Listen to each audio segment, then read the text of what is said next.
Stories Telugu. Please subscribe. పుణ్యఫలం.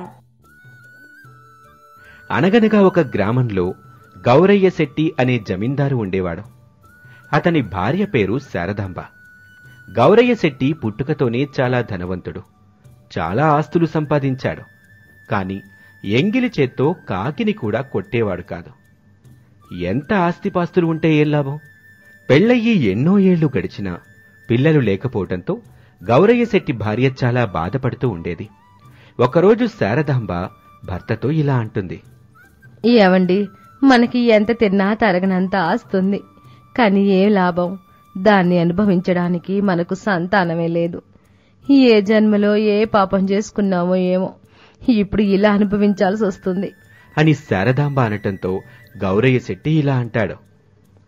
బాధపడకు శారదా, మనకు ఎలా రాసిపెట్టి ఉంటే అలా జరుగుతుంది అని చెప్పి బాధతో అక్కడి నుండి వెళ్ళిపోతాడు.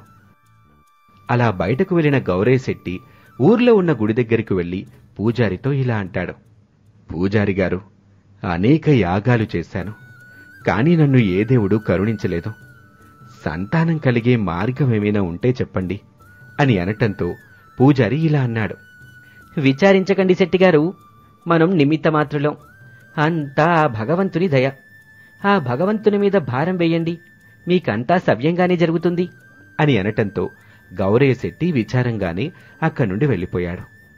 అలా కొన్ని సంవత్సరాలు గడిచాయి. అయినా కూడా గౌరయ్య శెట్టికి సంతానం కలగలేదు. దాంతో గౌరయ్య శెట్టి దిగులుతో మంచం పట్టాడు. అప్పుడు అతనికి ఒక బాధ పట్టుకుంది. ఒకరోజు శారదాంబను పిలిచి ఇలా అన్నాడు. నా తదనంతరం నేను కష్టపడి సంపాదించిన నా యావదాస్తి ఎవరో పరాయి వారికి దక్కటం నాకిష్టం లేదు. పోతూ పోతూ నా సంపదని ఎలాగైనా నాతోనే తీసుకుపోవాలి అని గౌరయ్య శెట్టి అనటంతో శారదాంబ ఆశ్చర్యపోతుంది. అది సరే, ఏం చేద్దాం అనుకుంటున్నారు అని అనటంతో గౌరయ్య శెట్టి ఇలా అంటాడు. ఇక నేను ఎంతో కాలం బ్రతకను. నేను చనిపోయాక నా యావదాస్తిని నాతో పాటు తీసుకెళ్లాలనుకుంటున్నాను అని అనటంతో శారదాంబ ఇలా అంటుంది. మీకేమైనా పిచ్చి పట్టిందా? అదెలా సాధ్యమవుతుంది అని అనటంతో గౌరయ్య శెట్టి, నేను చనిపోయినప్పుడు నా ఆస్తిని నాతో పాటు పైకి తీసుకెళ్లే ఉపాయం చెప్పిన వారికి 1,00,000 రూపాయలు బహుమతిగా ఇస్తాను అని అనటంతో శారదాంబకి తన భర్త అమాయకత్వం చూసి ఏం మాట్లాడాలో తెలియక మౌనంగా ఉండిపోయింది.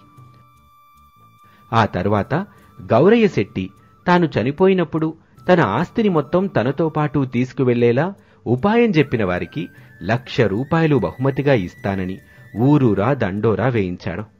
అది విని అందరూ ఆశ్చర్యపోయి గౌరయ్య శెట్టికి పిచ్చి పట్టింది అనుకోసాగారు. అలా కొంతకాలం గడిచింది. ఎంతో మంది వచ్చారు. గౌరయ్య శెట్టిని కలిసి యాగాలు హోమాలు చేస్తే మీరు అనుకున్నది జరుగుతుందని చెప్పారు. అలా ఎంతో మంది ఎన్నో విధాలుగా చెప్పి చూసినా గౌరయ్య శెట్టికి నమ్మకం కుదరలేదు. రాను గౌరయ్య శెట్టికి నేను నా ఆస్తిని నాతో పాటు తీసుకుపోకుండానే చనిపోతానేమో అనే దిగులు ఎక్కువైంది. అలా కొంతకాలం గడిచాక కృష్ణయ్య అనే యువకుడు గౌరయ్య శెట్టి దగ్గరకు వచ్చి ఇలా అన్నాడు. అయ్యా, మీ సమస్య గురించి నేను విన్నాను. మీ సమస్యకు పరిష్కారం చెప్పటానికే ఇక్కడి వరకు వచ్చాను అని అనటంతో గౌరయ్య శెట్టి కుతూహలంగా ఏంటో చెప్పమని అడిగాడు. అందుకు కృష్ణయ్య, మీ సమస్యకి పరిష్కారం నా దగ్గర ఉంది. కాని అది చెప్పటానికి ముందు మీరు నేను అడిగే కొన్ని ప్రశ్నలకు సమాధానం చెప్పాలి అని కృష్ణయ్య అనటంతో అందుకు గౌరయ్య శెట్టి సరే అన్నాడు. దాంతో కృష్ణయ్య, మీ దగ్గర ఉన్న డబ్బు వేరే దేశంలో చెల్లుతుందా అని అడగటంతో గౌరయ్య శెట్టి చెల్లదు అని సమాధానమిచ్చాడు. మీరెప్పుడైనా దానధర్మాలు చేశారా అని కృష్ణయ్య అడగటంతో గౌరయ్య శెట్టి లేదు అని సమాధానమిచ్చాడు. అయ్యా, మీరు సంపాదించిన డబ్బు ఈ దేశం నుండి వేరే దేశంలోకి వెళ్తేనే చెల్లుబాటు కాదు. అలాంటప్పుడు పరలోకంలో ఎలా చెల్లుబాటవుతుంది? మీ డబ్బుకి ఇక్కడ మాత్రమే విలువ ఉంది. మీ డబ్బుని మీతో పాటు మీరు తీసుకువెళ్లాలంటే దాన్ని మీరు పుణ్యంగా మార్చుకొని తీసుకువెళ్ళండి మీరు చేసే పాపపుణ్యాలే పరలోకంలో మీకు ఆస్తిపాస్తులు. మీరు ఏనాడు దాన ధర్మాలు చెయ్యలేదని చెప్పారు. అలాంటప్పుడు మీరెలా మీ డబ్బుని పరలోకానికి తీసుకువెళ్తారు? దాన ధర్మాలు చేసి మీ డబ్బుని పుణ్యంగా మార్చుకొని మీతో పాటు తీసుకువెళ్ళండి అని కృష్ణయ్య చెప్పటంతో గౌరయ్య శెట్టికి జ్ఞానోదయమైంది. తన తప్పుని తెలుసుకొని తాను ఇచ్చిన మాట ప్రకారం కృష్ణయ్యకి 1,00,000 రూపాయలిచ్చి పంపించివేశాడు. ఆ తర్వాత తన ఆస్తినంతా దాన ధర్మాలు చేసి స్వర్గలోకానికి మార్గం సుగమం చేసుకుని కాలం చేశాడు. మనం ఎంత డబ్బు సంపాదించినా అది ఈ లోకంలో మాత్రమే చెల్లుబాటవుతుంది. మనం చనిపోయినప్పుడు ₹1 కూడా మనతో మనం తీసుకువెళ్లలేం. మన జీవితంలో మనం చేసిన పుణ్యాల ఫలితాన్ని మాత్రమే మనతో తీసుకువెళ్లగలుగుతాం. ఉన్నదాంట్లో నలుగురికి సహాయం చేసి మన జీవితాన్ని సార్థకం చేసుకుందాం. సంవత్సరంలో 1 రోజు సంపాదనని ఆకలితో అలమటించే వారి కోసం ఉపయోగించు. నువ్వు ₹1,00,00,000 రూపాయలు దేవుడి హుండీలో వేసినా రానంత పుణ్యం మీకొస్తుంది. మిత్రులారా, మా ఈ కథ మీకు నచ్చితే లైక్ చేయండి, షేర్ చేయండి, సబ్స్క్రైబ్ చేసుకోండి. అలాగే మీ విలువైన అభిప్రాయాలని కామెంట్ రూపంలో తెలియచేయండి. ధన్యవాదాలు.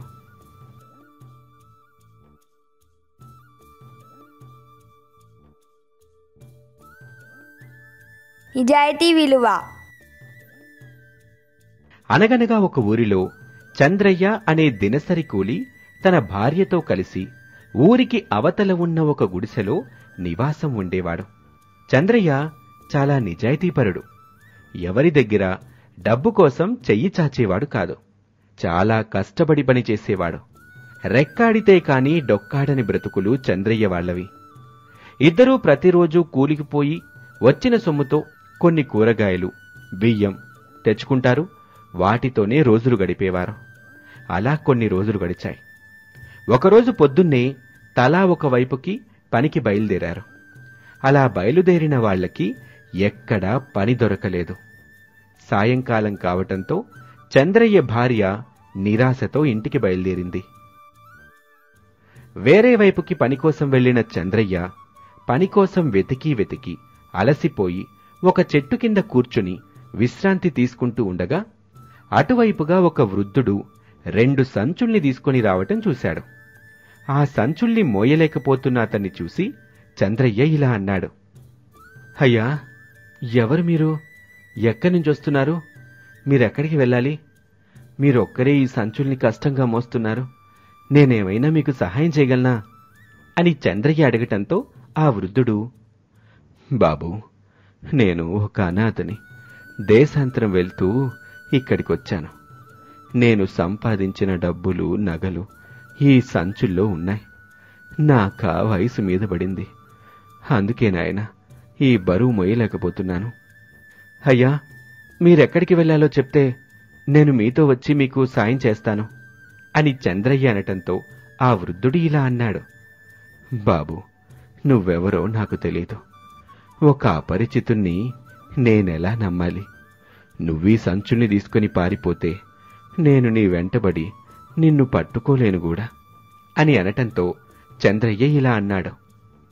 అయ్యా, పూటకి లేకపోయినా పుట్టి బుద్ధరిగినప్పటి నుండి ఏనాడు దొంగతనం చేయలేదు. మీరు ఈ బరువుతో కష్టపడ్డం చూసి నాకు తోచిన సాయం ఏదో చేద్దామని ఇలా వచ్చాను. కానీ నాకు ఎటువంటి దురుద్దేశం లేదు. మీ దారిన మీరు వెళ్ళండి అని అనటంతో అప్పుడా వృద్ధుడు ఇలా అన్నాడు. బాబు, నన్ను తప్పుగా అనుకోవద్దు. నువ్వెవరో నాకు తెలీదు.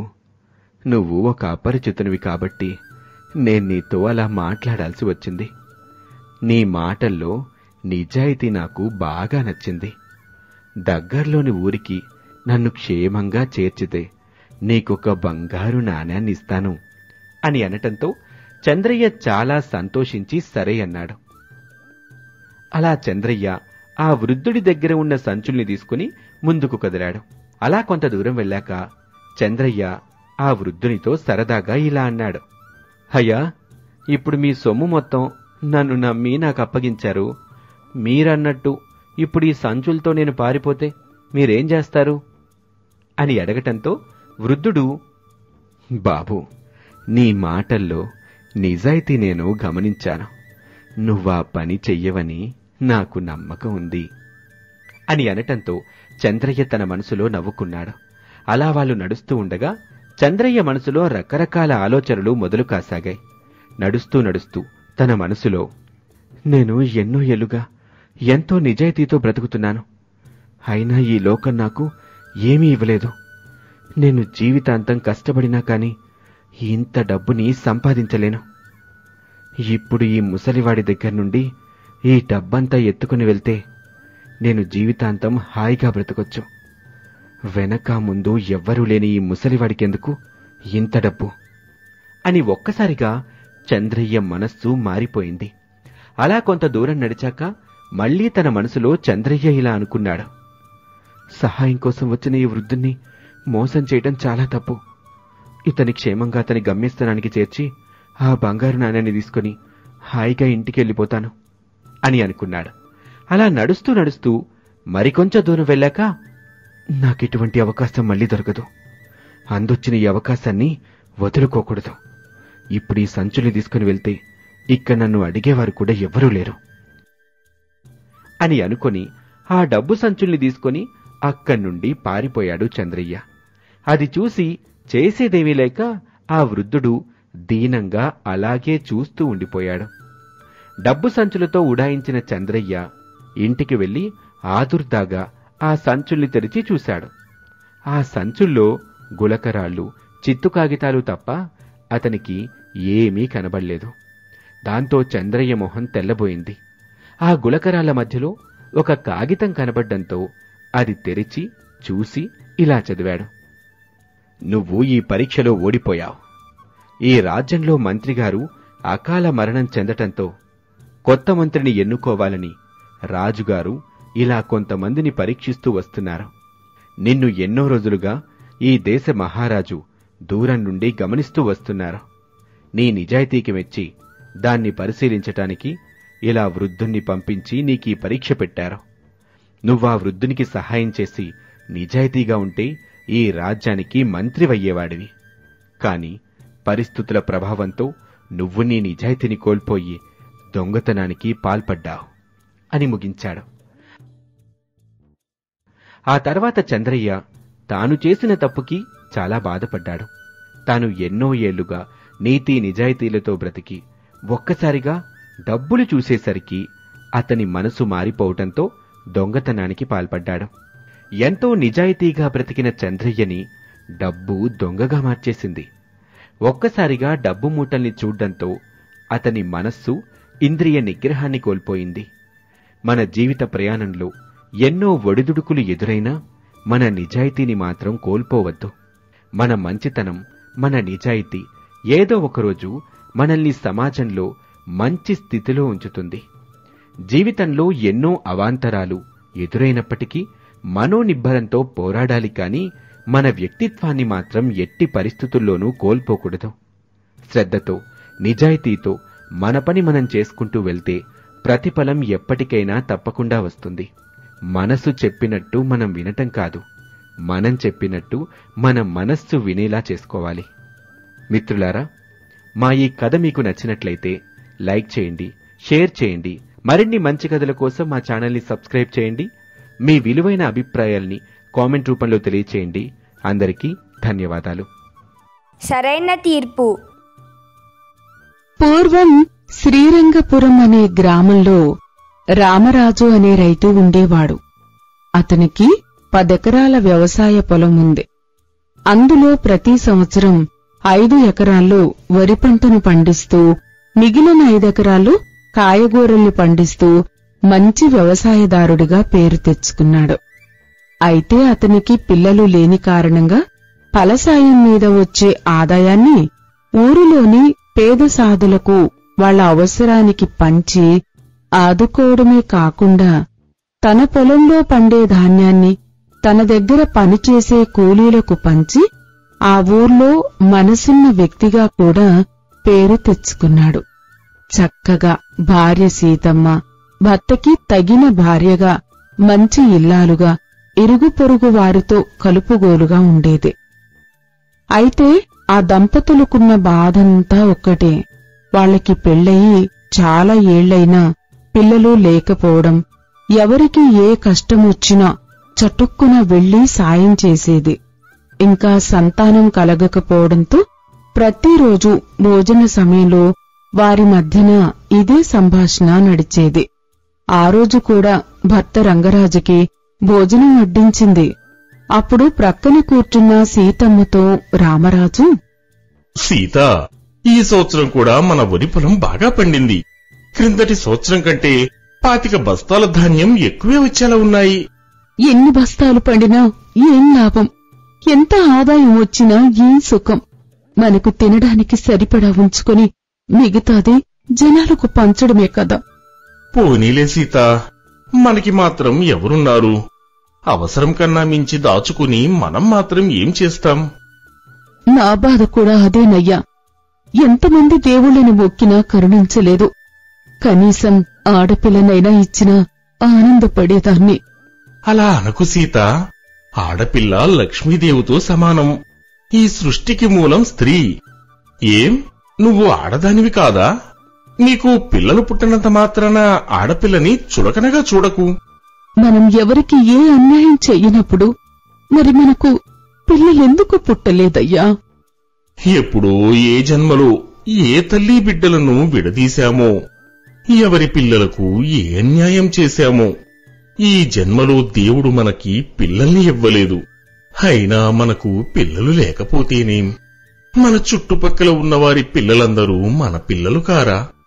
వాళ్ళు మనల్ని ఎంత ప్రేమగా పిలుస్తారు. ఏం, మన పొలంలోని కూరగాయ మొక్కలన్నీ మన పిల్లలు కావా?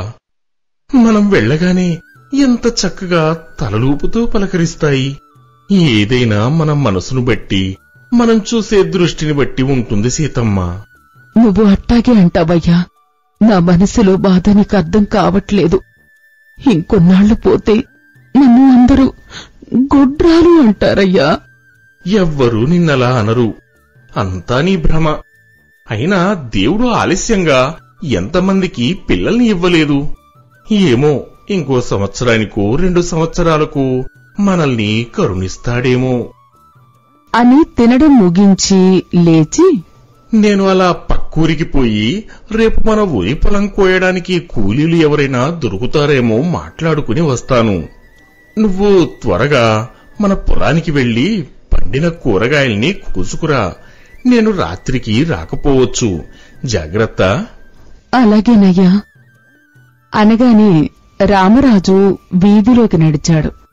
సీతమ్మ గోడమీద దేవుళ్ల ఫోటోల వంక చూసి దండం పెట్టుకుంటూ, కనీసం నా భర్త అన్నట్టుగా కాస్త ఆలస్యంగానైనా మాకు సంతానమివ్వు దేవుడా అని దేవుళ్ల వైపు చూస్తూ ఉండిపోతుంది. అదే ఊరిలో నాగరాజు అనే వ్యక్తి ఉంటాడు. అతని బుర్ర నిండా దుర్మార్గపు ఆలోచనలు తప్ప ఒక్క మంచి ఆలోచన కూడా ఉండదు. ఎప్పుడూ ఎవరిని మోసం చేద్దామా, ఎవరి భూములను కాజేద్దామా అని ఆలోచిస్తూ ఆ ఊరి కరణంతో కుమ్మక్కయి చాలా మంది అమాయకుల పొలాలకు దొంగపత్రాలను సృష్టించి అవి మా తాతల నాటి భూములని తన కొడుకు సేనయ్య పేరు మీద పట్టాలు పుట్టించి స్వాధీనం చేసుకుని స్వతహాగా భూమి హక్కుదారుడైన రైతునే దానికి కౌలుదారిని చేసేవాడు. ఎవరూ అతన్ని భరించలేక కరణం మద్దతు కూడా అతనికి ఉండడంతో నోరు మెదపలేక ఊరుకునేవారు. నాగరాజుకి న్యాయాన్యాయాలతో పని లేదు. అతని కొడుకు సేనయ్యకి 15 సంవత్సరాలు. వాడికి చదువు సంధ్య లేదు. తండ్రికి పొలం పనుల్లో సాయం చేయడమే వాడి పని. నాగరాజుకి రామరాజు పొలానికి ఆనుకుని ఎగువన 5 ఎకరాల పొలం ఉంది. నాగరాజు వ్యవసాయానికి సరైన పెట్టుబడి పెట్టకపోవడంతో అతనికి ఎప్పుడూ పంట దిగుబడి సరిగ్గా వచ్చేది కాదు. రామరాజు పొలం బాగా పండుతుండడంతో నాగరాజు కన్ను ఆ పొలంపై పడింది. ఏకంగా వరి పండించిన 5 ఎకరాల పొలాన్ని కాజేయాలని పథకం వేశాడు. రామరాజు కూలీల కోసం పక్కూరికి వెళ్లాడని తెలిసి సాయంత్రం కొడుకు సేనయ్యను పిలిచి, ఓరేయ్ సేనయ్య, ఈ రోజు రాత్రి మనకి చాలా పెద్ద పని ఉందిరా. నువ్వెక్కడికి వెళ్లిపోకు. ఏం నాన్నా, మళ్ళీ ఎవరు కొంపుకోల్చడానికి, ఎవరికి అన్యాయం చేయడానికి పథకం వేశావు? నిజానికి నాగరాజుకి చేసే పనులకి సీనయ్య వ్యతిరేకం. సీనయ్యది మంచి స్వభావం. నాగరాజు చేసే మోసాలు, దుర్మార్గపు పనులు సీనయ్యకు నచ్చవు. అందుకే అప్పుడప్పుడు ఎదురు తిరుగుతుంటాడు. కాని ఫలితం ఉండదు. ఒరేయ్, నువ్వు నా కొడుకువి. నేను ఏం చేసినా నీకోసం, నీ భవిష్యత్తు కోసమే. అయినా నీ తండ్రితో ఇలాగైనా మాట్లాడేది? నేను చెప్పింది నువ్వు చేయడమే. ఈ రోజు రాత్రి రామరాజు వరి పండే పంట పొలం 5 ఎకరాలు మన పొలంలో కలిపేస్తున్నా. గట్టు తీయడానికి నువ్వు కూడా రావాలి. నాన్నా, ఇది అన్యాయం. మన పక్కన ఉన్న మన తోటి రైతు రామరాజు పొలాన్ని రాత్రికి రాత్రే మనం కలుపుకోవడమేంటి? పైగా అతను చాలా మంచివాడు. ఊర్లో అందరిలో అతనికి మంచి పేరు ఉంది. ఒరేయ్, న్యాయాన్యాయాల గురించి నా దగ్గర మాట్లాడకు. చెప్పింది చేయి. ఏమీ తెలియనట్టు ఉండు. నాకన్నా ఈ ఊర్లో ఎవరికీ మంచి పేరు రాకూడదు. నీకసలు మంచి పేరు ఎక్కడుందిలే? ఏమన్నావు? ఏమీ లేదు, నీకు నచ్చినట్టు చెయ్యి అన్నాను. ఆ రోజు రాత్రి ఊరంతా సద్దుమణిగాక నాగరాజు కొడుకు సేనయ్యని తీసుకుని పొలానికి వెళ్లాడు. నాగరాజు తన పొలానికి రామరాజు పొలానికి మధ్య ఉన్న గట్టు తీసేసి చదును చేసేసి మరుసటి రోజు 3 కూలీలను పెట్టి కోతకు సిద్ధంగా ఉన్న రామరాజు 5 ఎకరాల వరి పొలాన్ని కోయించసాగాడు. ముందు రోజు కూలీల కోసం పక్కూరు వెళ్లిన రామరాజు 3 కూలీలను తీసుకువచ్చి పొలంలో వరి కోస్తున్న కూలీలను గట్టుమీద నిలబడి చూస్తున్న నాగరాజును చూసి ఆశ్చర్యంగా, అదేంటి నాగరాజు, వీళ్ళు ఎవరో నా పొలంలో పంట కోస్తుంటే దగ్గర నిలబడి చోద్యం చూస్తున్నావు? చోద్యం చూడడం కాదు, నేనే కోయిస్తున్నాను. నువ్వు దగ్గరుండి నా పొలంలో పంట కోయించడమేంటి? నీ పొలమేంటి? నా పొలంలో కోతకు సిద్ధంగా ఉన్న పంటను కోయిస్తున్నాను. అది నీ పొలమేంటి? నువ్వు కోయించడమేంటి? ఈ పొలం నాదని ఊరందరికీ తెలుసు. నువ్వేదో తేడాగా మాట్లాడుతున్నావు. తేడాగా మాట్లాడమేంటి? నువ్వు నాకు అమ్మిన తరువాత ఇది నా పొలం కాకుండా నీదెలా అవుతుంది? ఆ మాటలకి రామరాజు అయోమయంతో కూడిన ఆశ్చర్యంతో, అమ్మడమా? పొలం నేను నీకు అమ్మానా? అయినా 5 ఎకరాలు బంగారం పండే పొలం నీకు అమ్ముకోవాల్సిన అవసరం నాకేం వచ్చింది? ఏమో, ఏ అవసరం వచ్చి అమ్మావో నాకేం తెలుసు. నువ్వు నాకు అమ్మినట్టు నా దగ్గర పత్రాలు ఉన్నాయి. అసలు నేను అమ్మనితే పత్రాలు నీకెలా వచ్చాయి? అవన్నీ మండలాధికారి దగ్గర వారించుకో. నా పని పాడు చేయకు అని కూలీలతో గదమాయిస్తున్నట్టుగా, ఒరేయ్, తొందరగా కోయండ్రా. నీ సంగతి మండలాధికారి దగ్గరే తెలుస్తాను అని చకచక అక్కడ్నుంచి వెళ్లిపోయాడు రామరాజు. ఇంటికి వచ్చిన భర్త అసహనంగాను చిరాకుగాను ఉండడం చూసి, ఏం జరిగిందయ్యా, కూలీలు దొరకలేదా? కూలీలు దొరకపోవడం కాదు సీత, ఆ నాగరాజు మన వరి పొలంలోని పంటను కోయిస్తున్నాడు. అదేంటయ్యా, మన పొలంలోని పంటను అతను ఎలా కోయిస్తున్నాడు?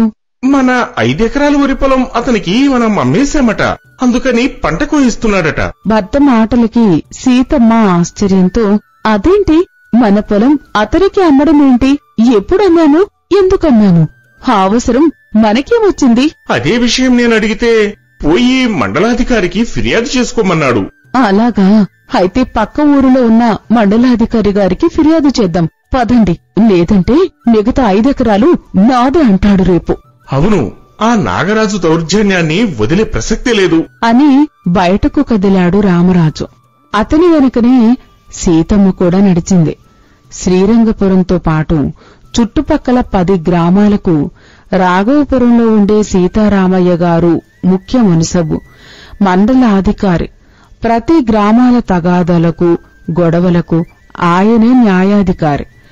రామరాజు సీతమ్మలు సీతారామయ్య గారి ఇంటికి వెళ్లగానే వీధి అరుగు మీద కూర్చున్న ఆయన చూసి, ఏమిటి రామరాజు భార్యాభర్తలు ఇద్దరూ ఇలా వచ్చారు?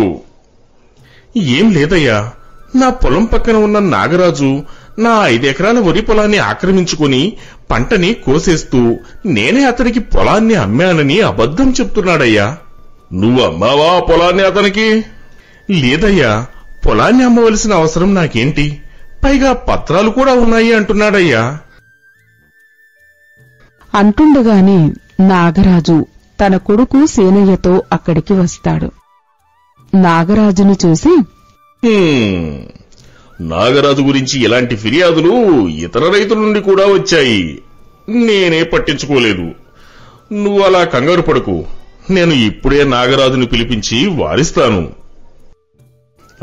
రా నాగరాజు, నేనే నీకు కబురు పంపిద్దామనుకుంటున్నాను. నువ్వే వచ్చావు. ఈ రామరాజు గొడవేంటి? ఆయన ముందు అతి వినయం నటిస్తూ, గొడవేమీ లేదయ్యా, మీరు ధర్మప్రభువులు, మీరే న్యాయం చెయ్యాలి. క్రిందటి ఏడాది ఈ రామరాజు నాకు 5 ఎకరాల పొలాన్ని అమ్మి కౌలు చేస్తానన్నాడయ్యా. నా కొడుకు సేనయ్య పేరు మీద ఆస్తిని రాయించుకుని 50,000 రూపాయలు ఇచ్చాను.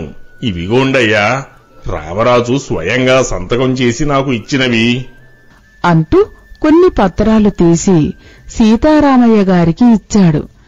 అవి చూసిన సీతారామయ్య రామరాజుతో, రామరాజు, ఇదిగో నువ్వు సంతకం చేసిన పత్రాలు చూడు. ఈ సంతకం నీదేనా? రామరాజు ఆ పత్రాలు చూసి కంగారుగా, అయ్యా, ఈ సంతకాలు నావి కాదయ్యా, నాలాగే ఎవరో చేసిన నకిలీ సంతకాలు. అసలైనవా నకిలీవా అనే విషయం నేను తెలుస్తాను. 1 వారం తర్వాత రండి. నాగరాజు, నువ్వు కూడా 1 వారం తర్వాత రా. వెళ్ళండి అని సీతారామయ్య ఇంటి లోపలికి వెళ్లిపోయాడు. రామరాజు, సీతమ్మ బాధగా అక్కడి నుంచి కదలగా వారిని చూసి నవ్వుతూ నాగరాజు కూడా వెళ్లిపోతాడు. అయితే సీతారామయ్యకి ఒక కొడుకు ఉన్నాడు. వాడి పేరు భద్రాద్రి. భద్రాద్రిది నాగరాజు కొడుకు సీనయ్యది ఒకే వయసు. సీనయ్య రోజు తమ బర్రెపాలు అమ్మడానికి సీతారామయ్య గారి ఊరు వచ్చేటప్పుడు సీనయ్య, భద్రాద్రి పరిచయస్తులై మంచి స్నేహితులయ్యారు. ఆ విషయం నాగరాజుకి తెలియదు, కాని సీతారామయ్యకి తెలుసు. మరుసటి రోజు పొద్దున్నే రామయ్య భద్రాద్రిని పిలిచి, నాయనా భద్రాద్రి, నువ్వు నాగరాజుకి తెలియకుండా సీనయ్యని ఒకసారి పిలుచుకురా అంటుండగా సీనయ్యే అక్కడికి వస్తాడు. సీనయ్యను చూసి, ఏం సీనయ్య ఇలా వచ్చావు? అయ్యా, మీ కుమారుడు భద్రాద్రి నేను మిత్రులం. రామరాజు విషయంలో అసలు విషయం చెప్పుదామని మా నాయనకు తెలియకుండా మీ దగ్గరికి వచ్చాను అని రామరాజు పొలం విషయంలో తన తండ్రి చేసినదంతా వివరంగా చెప్తాడు. అప్పుడు, సరే, ఎవరికీ తెలియకుండా నువ్వు నేను చెప్పినట్టు చెయ్యి అని సీనయ్య చెవిలో ఏదో చెప్తాడు. సీనయ్య సరే అని అక్కడి నుంచి వెళ్లిపోతాడు.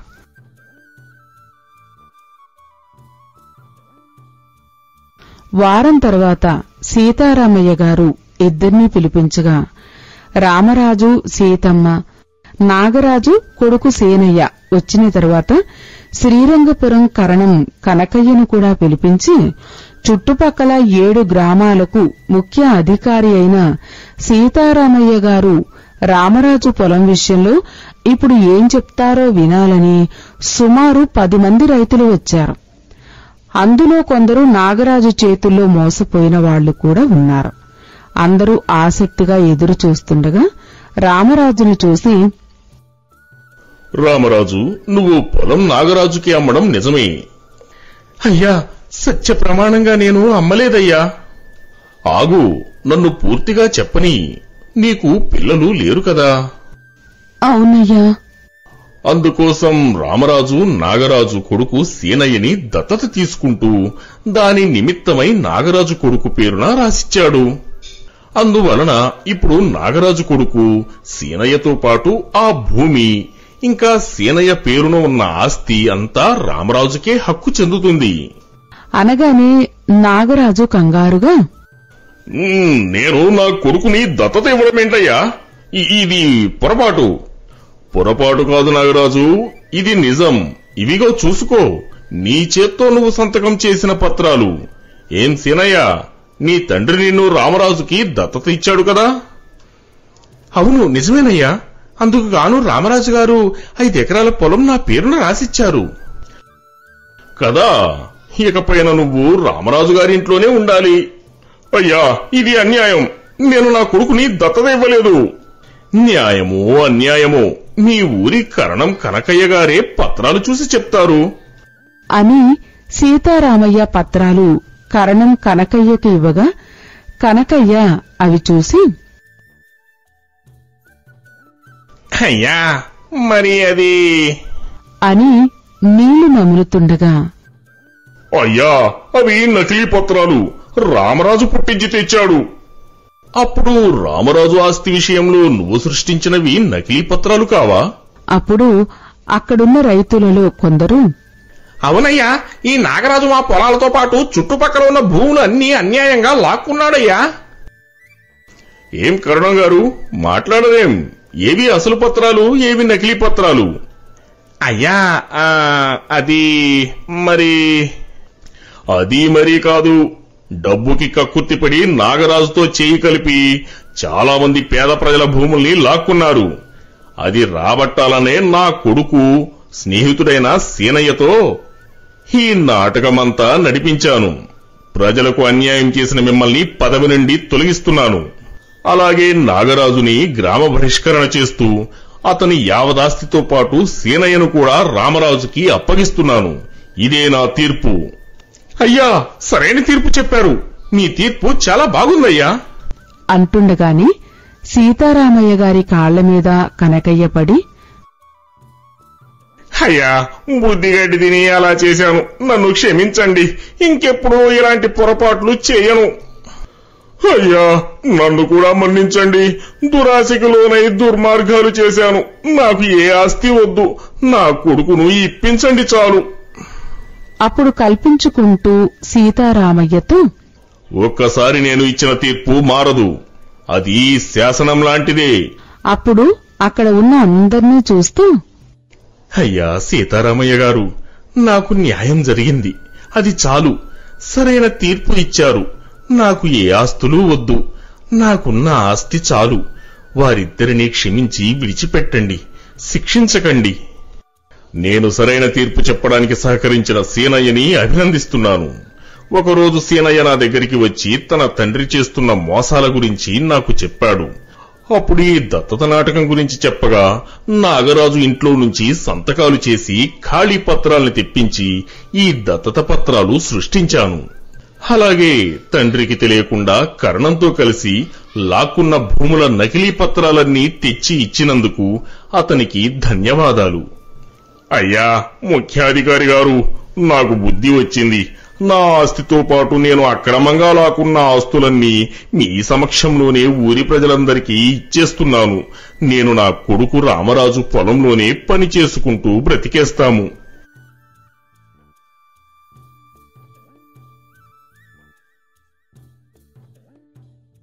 ఏది ఏమైనా సీతారామయ్య గారి తీర్పుని అందరూ అభినందించారు. మిత్రులారా, చూశారా, అన్యాయంగా ఒకరి ఆస్తిని లాక్కుందామన్న ఆలోచనకి పరిణామం పరుల సొమ్ము పాములాంటిది. అది ఎప్పటికైనా కాటు వేయక తప్పదు. మంచి మనసుతో సంపాదించే తృణమైన కోట్లతో సమానం. మరి మా కథ మీకు నచ్చినట్లయితే లైక్ చేయండి, షేర్ చేయండి, సబ్స్క్రైబ్ చేసుకోండి. ధన్యవాదములు. గురుదక్షిణ. సూర్యోదయమయ్యింది. భానుడు నెమ్మదిగా ఆకాశంలోకి వస్తున్నాడు. విశాలమైన ప్రదేశంలో కట్టిన కుటీరం లాంటి పర్ణశాల ముందున్న ఒక పెద్ద చెట్టు కింద కూర్చుని ఉన్నారు గురువో ఆచార్యులు. ఆయన ఆ చుట్టుపక్కల 10 గ్రామాలలోని పిల్లలకు అక్కడ ఉచితంగా విద్య బోధిస్తూ ఉంటారు.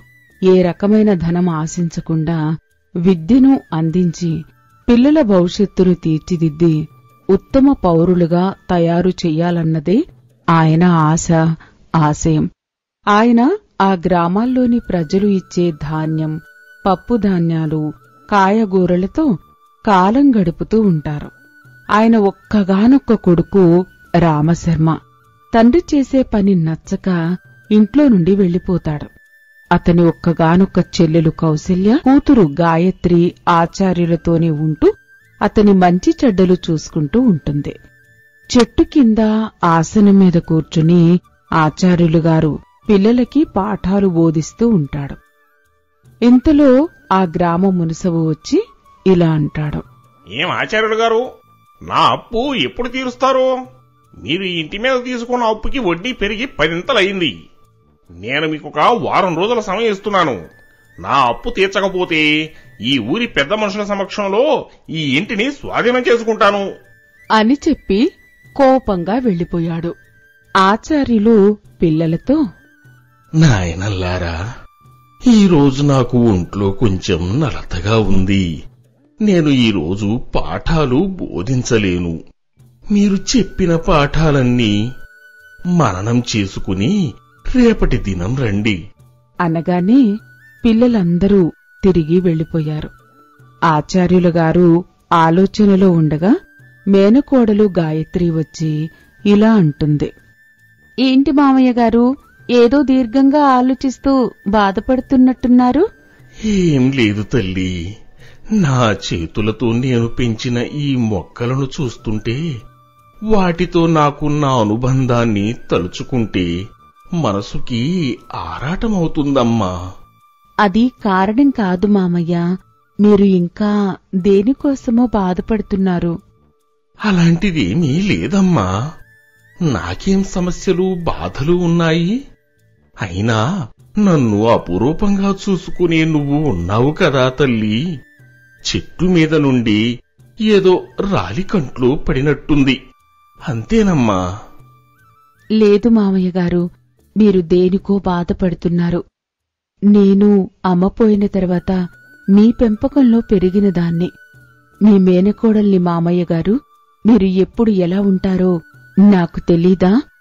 అలాంటిదేమీ లేదమ్మా. ఈ ఇంటితో నా అనుబంధం ఇంకో నెల రోజులు మాత్రమే. ఈ పర్ణశాలతో నాకున్న అనుబంధం తీరిపోతుంది. అది తలుచుకుని బాధపడుతున్నాను. ఎందుకు మామయ్య గారు, ఏం జరిగింది? లేదమ్మా గాయత్రి, ఈ పర్ణశాలను ఎన్నో ఏళ్ల నుండి ఒక్క పైసా కూడా ఆశించకుండా నిర్వహిస్తున్నాను. దానికోసం ఈ గ్రామం మున్సబుగారి దగ్గర అప్పు చేశాను. ఈ పర్ణశాలను అమ్మి నీకు పెళ్లి చేసి నా బాధ్యతని తీర్చుకుందామనుకున్నాను. కాని ఈ ఇంటిపైన చేసిన అప్పు తీర్చకుంటే ఈ ఇంటిని స్వాధీనం చేసుకుంటానని మునసబుగారు చెప్పి వెళ్లిపోయారు అని అనడంతో గాయత్రి ఇలా అంది. లేదు మామయ్య, నేను అసలు వివాహం చేసుకోను. మీలాగే సేవ చేస్తూ ఇలా ఉండిపోతాను.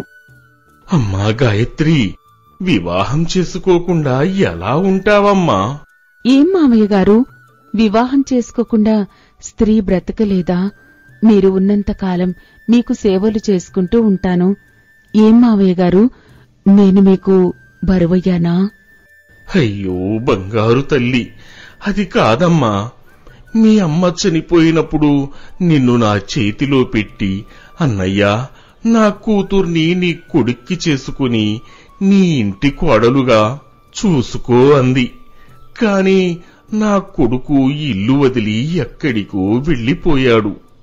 కాని నా చెల్లెలికి ఇచ్చిన మాట ప్రకారం నీకు వివాహం చేసి నీ కన్నెచెర విడిపించాల్సిన బాధ్యత నా మీద ఉంది తల్లి.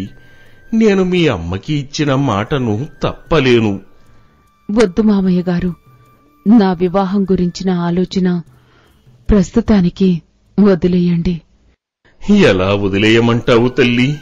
మీ అమ్మకి ఇచ్చిన మాట ప్రకారం నిన్ను ఎవరో ఒక అయ్య చేతిలో పెట్టకపోతే నా ఆత్మకి శాంతి ఉంటుందా అని మనసులో ఇలా అనుకుంటాడు.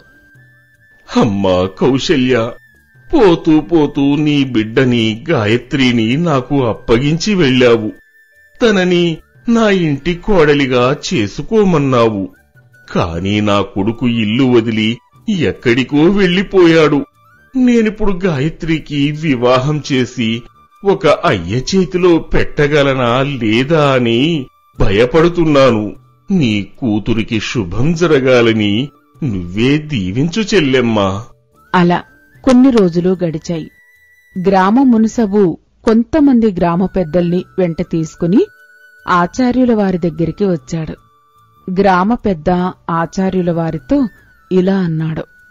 గురువుగారు, మీరు మునసబు గారి దగ్గర తీసుకున్న అప్పుకి బదులుగా ఈ ఇంటిని జప్తు చేస్తున్నాం. మీరు తక్షణమే ఈ ఇంటిని ఖాళీ చేసి వెళ్లిపోండి అని అనడంతో ఆచార్యులు ఇలా అన్నాడు. నాయనా, దేవాలయం లాంటి ఈ పర్ణశాలలో ఎంతో మందికి విద్యాబుద్ధులను నేర్పించాను. ఇప్పుడు మీరు దీన్ని తీసుకుంటే ఎంతో మంది దిక్కులేని వారయ్యి వాళ్ల భవిష్యత్తు ప్రశ్నార్థకం అవుతుంది. నాకు కొంత సమయమిస్తే ఎలాగైనా మునసబు గారి అప్పు తీర్చే మార్గం ఆలోచిస్తాను అని అనడంతో మునసబు కలగజేసుకుని కోపంగా ఇలా అంటాడు. ఇక చాలు ఆపండి మీ నాటకాలు. మీరు ఇవ్వాల్సిన సమయం కంటే ఎక్కువే ఇచ్చాను. మర్యాదగా ఖాళీ చేసి వెళ్లిపోండి అని గద్దించాడు. చేసేదేం లేక ఆచార్యుల వారు విషాదవదనంతో తన కోడలు గాయత్రితో కలిసి బయటికి నడిచాడు. ఇంతలో దూరంగా ఉండి ఇదంతా గమనిస్తున్న ఒక యువకుడు వచ్చి గ్రామ పెద్దతో ఇలా అన్నాడు. అయ్యా, జరిగిందంతా నేను విన్నాను. మునసబు గారికి రావాల్సిన డబ్బులను అనా పైసలతో సహా నేను చెల్లిస్తాను. ఈ దేవాలయం మీద ఈగని కూడా వాలనివ్వను అని అనడంతో గ్రామ పెద్ద ఇలా అన్నాడు. ఎవరు బాబు నువ్వు? నిన్ను ఈ ఊళ్ళో ఎప్పుడూ చూడలేదు. ఆచార్యుల గారి అప్పు నువ్వెందుకు తీరుస్తావు? ఆయనకి నీకు ఏమిటి సంబంధం? అని అనడంతో ఆ యువకుడు ఇలా అంటాడు. సహాయం చేయాలంటే ఏ సంబంధం ఉండాల్సిన అవసరం లేదు.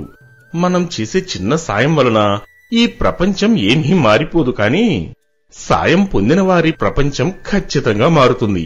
నాకు ఆచార్యుల వారు చేసే పని నచ్చింది. అందుకే ఈ సహాయం చేయాలనుకుంటున్నాను అని మునసబు గారికి రావలసిన డబ్బుని ఇచ్చివేశాడు. అవి తీసుకుని వాళ్లు అక్కడ్నుంచి వెళ్లిపోయారు. ఆచార్యుల వారు ఆ యువకుణ్ణి ఉద్దేశించి ఇలా అన్నాడు. ఎవరు నాయనా నువ్వు? ఏదో కార్యార్థమై వచ్చావు. దేవుడులా వచ్చి మమ్మల్ని దేవాలయం లాంటి ఈ ఇంటిని కాపాడావు అని అనడంతో, గురుగారు, మీరు నన్ను గుర్తుపట్టలేదా? నేను మీ దగ్గర చదువుకున్న మాధవుణ్ణి. మీరే తీర్చిదిద్దిన మాధవుణ్ణి. సరిగ్గా గుర్తు రావడం లేదు నాయనా. సరిగ్గా 20 సంవత్సరాల క్రితం ఇదే పర్ణశాల వాకిట్లో మీరు పిల్లలకు విద్యను అందిస్తుంటే, చిరిగిన బట్టలతో మాసిన జుట్టుతో మీరు విద్యను అందిస్తున్న పిల్లల వైపు, మీ వైపు ఈ పర్ణశాల తడికను పట్టుకుని ఆశగా చూసేవాణ్ణి. ఎందుకంటే నాకు చదువుకోవాలనే ఆశ ఉండేది, కాని నా తల్లి కూలీ పని చేసుకుంటూ నన్ను పోషించేది. నా ఆశను ఆసక్తిని గమనించిన మీరు ఒకరోజు నన్ను పిలిచి చదువు మీద నాకున్న జిజ్ఞాసను తెలుసుకుని శుభ్రంగా మార్చి నాకు పలక బలపమిచ్చి చదువు చెప్పి తిండి కూడా పెట్టి తర్వాత గురుకుల పాఠశాలలో చేర్పించారు. నేను అక్కడ బాగా కష్టపడి విద్యాభ్యసించి ఇంతవాణ్ణయ్యాను. తర్వాత చాలాసార్లు వచ్చి మీ దర్శనం చేసుకోవాలనుకున్నాను, కాని పనుల ఒత్తిడి వలన రాలేకపోయాను గురువుగారు. చాలా సంతోషం మాధవ. నేను తీర్చిదిద్దిన రాయి రత్నమై ప్రకాశిస్తుందంటే అంతకంటే ఆనందం ఏముంటుంది? ఈరోజు ఈ రకంగా మిమ్మల్ని దర్శించే భాగ్యం ఆ భగవంతుడు నాకు కల్పించాడు. ఎంతో మంది అనాథ పిల్లలకు విద్యను అందించిన దేవాలయం లాంటి ఈ పర్ణశాల మీ నుండి దూరం కాకూడదని, ఇంకా నాలాంటి ఎంతో మంది అనాథలకు మీరు విద్యను అందించాలని ఈ పర్ణశాలను కొని మీకు గురుదక్షిణగా సమర్పించుకుంటున్నాను. నాయనా మాధవ, ఎంతో మందికి విద్యను అందించిన నేను అందులో ఒకడివైనా నిన్ను వెంటనే గుర్తుపట్టలేకపోయాను. ఏమీ అనుకోకు బాబు. పర్వాలేదు గురుగారు. ఎన్నో వందల మంది మీరు అందించిన విద్యాధనాన్ని తీసుకుని వెళ్తుంటారు. అందులో నేను ఒకణ్ణి. నేను విద్యను అందించిన నా శిష్యుడు ఇంత గొప్పవాడైనందుకు నాకు ఆనందంగా ఉంది. ఈ దేవాలయంలో విద్యను అభ్యసించి ఇంతటి ప్రయోజకుడువై ఇప్పుడు ఈ దేవాలయాన్ని కాపాడి ఎంతో మంది భవిష్యత్తుకి బంగారు బాటను వేశావు నాయనా. అవును మాధవా, నీకు వివాహమయ్యిందా? పిల్లలు ఎంతమంది?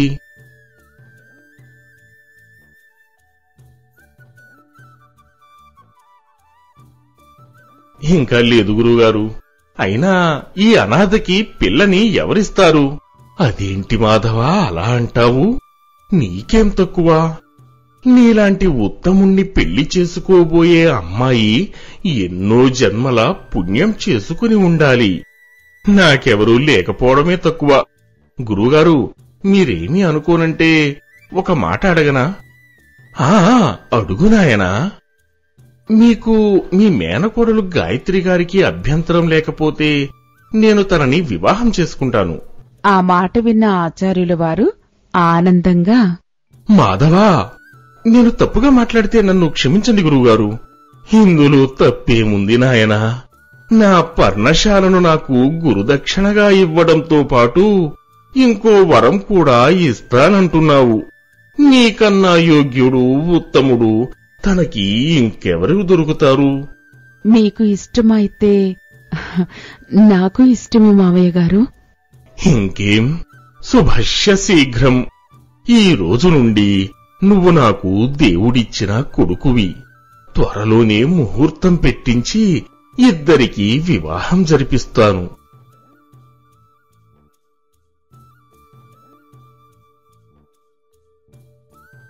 మిత్రులారా, మనలో సంస్కారాన్ని రంగరించి, వ్యక్తిత్వాన్ని నిర్మించి, విద్యను బోధించి, విజ్ఞానాన్ని పెంపొందించి, సురక్షితమైన పౌరులను అందించి, దేశభక్తిని నిలువెల్లా నింపి, భారతదేశాన్ని విశ్వగురు పీఠంపై పునః ప్రతిష్ఠించే గురుతర బాధ్యతను చేపట్టిన వారే మన గురువులు.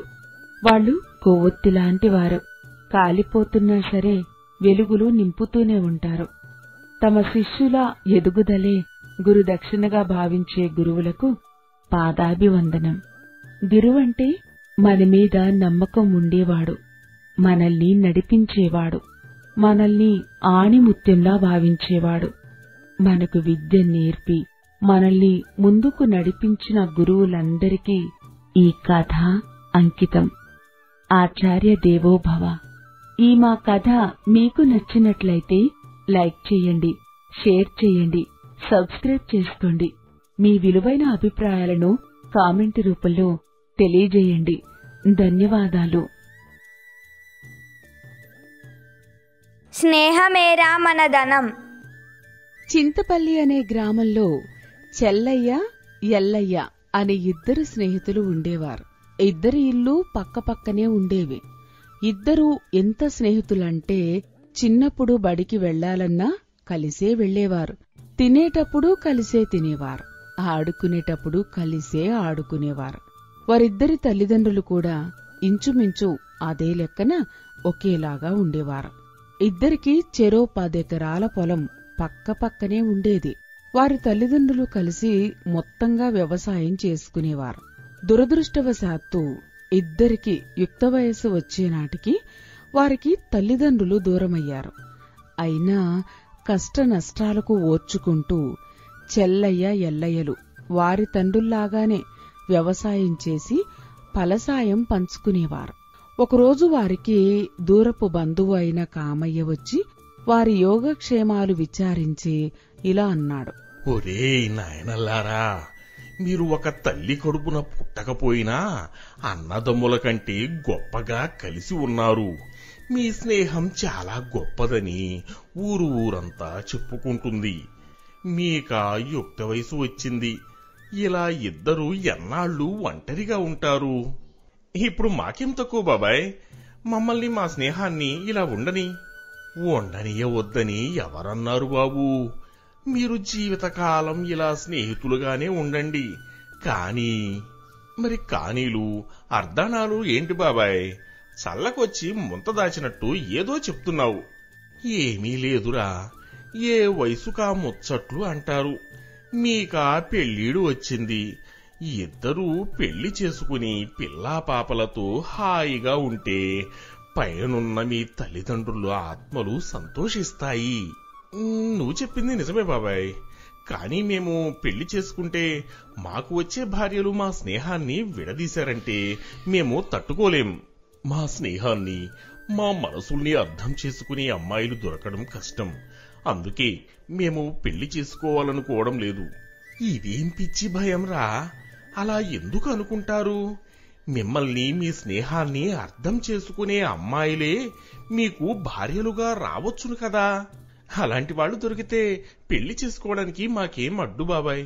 మాకు ఓ కుటుంబం ఉండాలన్న కోరిక ఉండదా ఏమి? నేను అలాంటి సంబంధాన్నే చూశాను. అది చెబుదామనే మీ దగ్గరికి వచ్చాను. సంబంధం ఎవరికి? చెల్లయ్యకా నాకా? ఇద్దరికీను. ఇదేం విడ్డూరం బాబాయ్, ఒక అమ్మాయితో ఇద్దరికి పెళ్ళా? ఛా, నోరు ముయ్యండిరా, బుద్ధి లేని ప్రశ్నలు మీరును. ఇద్దరికీ ఇద్దరు అమ్మాయిలను చూశాను. పేర్లు వనజ, గిరిజ. వాళ్ళిద్దరూ పెద్దనాన్న చిన్నాన్న పిల్లలు. పక్క ఊరు పెద్ద రామయ్య, చిన్న రామయ్య అనే అన్నదమ్ముల పిల్లలు. ఆ అమ్మాయిలిద్దరూ అంతో ఎంతో చదువుకున్నారు. చూడముచ్చటగా ఉంటారు. సరే కాని మా గురించి వాళ్ళకి చెప్పావా? అన్ని విషయాలు చెప్పాన్రా అబ్బాయిలు. ముఖ్యంగా మీ స్నేహం గురించి కూడా. పెద్దలకు ఏం అభ్యంతరం లేదు. ఇక అమ్మాయిలు అంటారా, తల్లిదండ్రులు ఎంత చెప్తే అంత. నువ్వు అంతగా చెప్తున్నావంటే మాకేం అభ్యంతరం లేదు. కాని పెళ్లి మాత్రం ఏ ఆర్భాటం లేకుండా సాదాసీదాగా జరిగిపోవాలి. అంటే ఏ గుడిలోనో పెద్దల సమక్షంలోనో దండలు మార్చుకుంటే సరిపోతుంది. సరే, అలాగే కానిచ్చేద్దాం అని వెళ్లిపోయాడు కామయ్య. ఒక మంచి ముహూర్తాన ఎల్లయ్య వనజను, చెల్లయ్య గిరిజను గుడిలో దండలు మార్చుకుని పెళ్లి చేసుకున్నారు. ఒకరోజు రాత్రి గిరిజ చెల్లయ్యతో, ఏమండి, ఆ చెల్లయ్య మీరు ప్రాణస్నేహితులంట కదండి, ఒకరిని విడిచి ఒకరు ఉండలేరంటగా, మా ఊర్లో కూడా చెప్పుకుంటుంటే విన్నాను, నిజమేనా? అక్షరాలా నిజం. నిన్నటి వరకు మా ఇద్దరిది ఒకే మంచం, ఒకే కంచం. అసలు మేం పెళ్లిళ్లే చేసుకోవాలనుకోలేదు. ఎందుకని? మాకు వచ్చే భార్యల వలన మా స్నేహం ఎక్కడా పాడవుతుందోనని మా భయం. అందుకే కామయ్య బాబాయ్ వచ్చి మీ ఇద్దరి అన్నదమ్ముల పిల్లలని అక్కా చెల్లెలు అవుతారని పెళ్లికి ఒప్పుకున్నాము. అర్థమైందా? అయ్యింది. మీ స్నేహానికి ఎలా నిప్పు పెట్టాలో నాకు తెలుసు కదా. మీ స్నేహాన్ని గంగలో కలపడం ఖాయం. ఏంటి ఖాయమంటున్నావు? అబ్బే, ఏం లేదు. మీ స్నేహం కలకాలం వర్ధిల్లడం ఖాయం అంటున్నాను. భార్య మాటలకి చెల్లయ్య ఆనందంగా, చాలా సంతోషం గిరిజ. మా స్నేహాన్ని అర్థం చేసుకునే భార్య నువ్వు నాకు దొరికినందుకు. భర్త సంతోషాన్ని చూసి భార్య గిరిజ చిన్నగా, ఆ సంతోషం దుఃఖంగా మారడానికి ఎంతో కాలం పట్టదురా మొగడ. ఆ వనజ కన్నా నేను ఎప్పుడూ పెద్ద స్థాయిలో ఉండాలని కదా నా కోరిక. నా కోరిక తీరాలంటే మీ స్నేహం బొద్దలై తీరాలి. ఏంటి గిరిజ, నీలో నువ్వే గొనుక్కుంటున్నావు? ఏదైనా చెప్పాలంటే బయటకు మాట్లాడు. అబ్బే, ఏం లేదు. అయితే త్వరగా పడుకో. పొద్దున్నే పొలంలో కూరగాయలు కోసి పట్నం పంపించాలి అని చెల్లయ్య పడుకుంటాడు. ఇక్కడ గిరిజ మనస్తత్వం గురించి చెప్పుకోవాలి. గిరిజకు ఊహ తెలిసిన దగ్గర్నుండి రెక్కల గుర్రాలపైన విహరించడం అలవాటైంది. ముఖ్యంగా తనకి కొంచెం అసూయ, ఓర్వలేనితనం కూడా ఎక్కువ. అందరికన్నా తానే గొప్పగా ఉండాలని, తన చుట్టూ ఉన్నవాళ్లు తనకంటే తక్కువ స్థాయిలో ఉండాలని అనుకుంటుంది.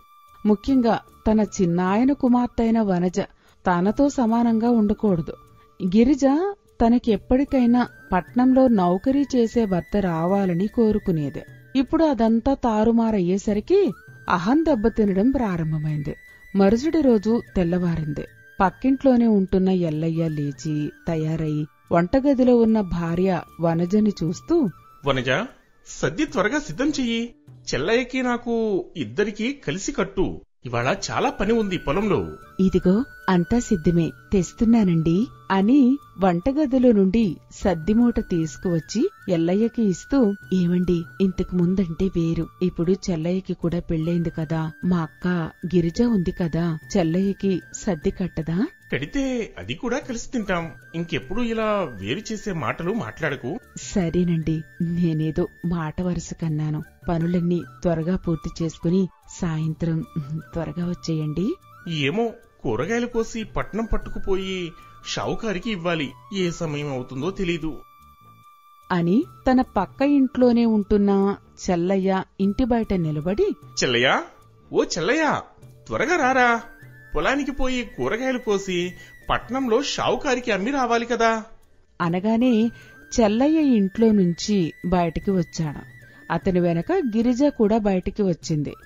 ఎల్లయ్యని చూసి, నేను ఎప్పటినుంచో సిద్ధంగా ఉన్నాను నేస్తమా, నీ పిలుపు కోసమే ఎదురుచూస్తున్నాను. అవును, పెళ్ళాం కన్నా స్నేహితుడిది ఆశే ఎక్కువైంది నా మోగుడికి. ఏం వదినా, బాగున్నావా? సాయంత్రానికి మీ ఆయన త్వరగా వచ్చేస్తాడు గాని నువ్వు మంచిగా చేపల పులుసు వండి ఉంచు. ఇద్దరం కలిసి ఒక పట్టు పడతాం. ఈలోగా మీ చెల్లి ఒక్కతే ఉంటుంది. కాసేపు పోయి కబుర్లు చెప్పుకోండి.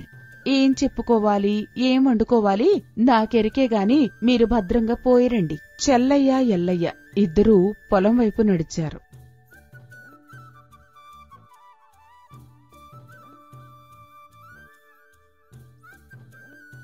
ఆ రోజు మధ్యాహ్నం గిరిజ ఆ ఊరి మునసబు దగ్గరికి వెళ్ళింది. గిరిజని చూసి, రామ్మా గిరిజా, బావున్నావా? నువ్వు చెల్లయ్య భార్యవు కదూ? అవును మునసబు గారు. ఒక్కదానివే ఇలా వచ్చావేంటమ్మా? విషయం ఏంటంటే అంటూ తను వచ్చిన పని మునసబుకి వివరించింది. అంతా విన్న తర్వాత గిరిజతో, దీనికి మీ ఆయన చెల్లయ్య ఒప్పుకుంటాడంటావా? ఆయన్ని ఒప్పించే బాధ్యత నాది మునసబు గారు, మీరే సహాయం చేసి పెట్టండి. తప్పకుండా అమ్మా. మీ నాయన పెద్ద రామయ్య కూడా నాకు బాగా తెలుసు. రేపు పొద్దున్నే మీ ఆయనతో పాటు మీ చెల్లెలు వనజ ఎల్లయ్యలను కూడా తీసుకునిరా. అలాగే మునసబు గారు అని గిరిజ వెళ్లిపోయింది.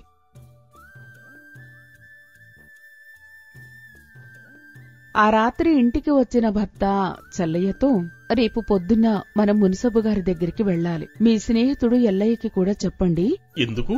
ప్రశ్నలు వెయ్యొద్దు, వెళ్ళాలి అంతే అని వంటగదిలోకి వెళ్లిపోతుంది గిరిజ.